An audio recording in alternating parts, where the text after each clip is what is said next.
Many of them, the Chinese sages in particular, said, unless now we treat each other as we would wish to be treated, human beings will destroy one another.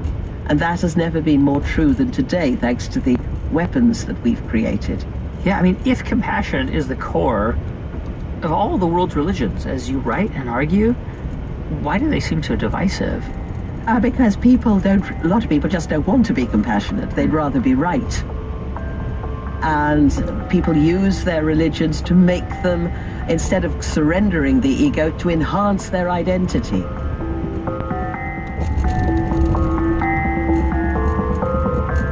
We are living in a world where religion has been hijacked, where terrorists cite Quranic verses to justify their atrocities, where instead of taking Jesus' words, love your enemies, don't judge others, we have the spectacle of Christians endlessly judging other people, endlessly using scripture as a way of arguing with other people, putting other people down. Throughout the ages, religion has been used to oppress others, and this is because of human ego, human greed. We have a talent as a species for messing up wonderful things. So the traditions also insisted, and this is an important point, I think, that you could not and must not confine your compassion to your own group, your own nation, your own co-religionists, your own fellow countrymen. You must have what one of the Chinese sages called Rian Ai, concern for everybody. Love your enemies, honor the stranger. We've formed you, says the Quran, into tribes and nations so that you may know one another. And this, again, this universal outreach is getting subdued in the strident use of religion, abuse of religion for nefarious gains. Now, I've lost count of the number of taxi drivers who, when I say to them what I do for a living, inform me that religion has been the cause of all the major wars in history. Wrong.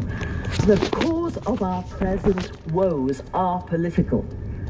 But make no mistake about it, religion is a kind of fault line. And when a conflict gets ingrained in a region, religion can get sucked in and become part of the problem. So if it's part of the problem, I mean, how do people, like religious people, secular, whoever, how do we fix it? Well, that's why I wrote my 12 Steps to a Compassionate Life. Fair enough. People kept asking me, how do we do this? This is all too enormous for me. I can't cope with it. And I was very much struck by the Alcoholics Anonymous program, with its 12 steps, because we're addicted to our pet hatreds. We don't know quite what we'd do without the people we dislike.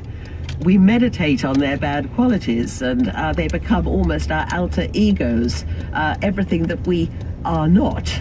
We define ourselves in this way, and when we say something unpleasant about somebody, we can get a sort of horrible buzz of pleasure, rather like the first drink of the evening. So we have to wean ourselves away from our addictions to annoyance and having pet grudges and hatreds. But it's a project for a lifetime. That's Karen Armstrong. She's a religious historian and the winner of the 2008 TED Prize. After winning the prize, she launched the Charter for Compassion. If you want to find out more about it or watch her 2 TED Talks, go to TED.com. Something Armstrong, the Charter for Compassion. Okay, so we've covered empathy in the religious world, the evolutionary reasons for compassion. Let's get a psychologist on the case. Okay, I'm ready. This is Daniel Goleman. I'm best known to most people as the author of Emotional Intelligence. He pretty much coined that phrase. It's essentially the ability to evaluate another person's emotions. And Daniel's spent his entire career thinking about empathy. And you could say it's had quite the effect on him. You know, I don't pass people up on the street who are panhandling. I stop and give them something. Every time? Pretty much every time, yeah. Wow. And, you know, sometimes you can be skeptical and say, well, you know, this guy's just scamming. He's just trying to get some money for a drink.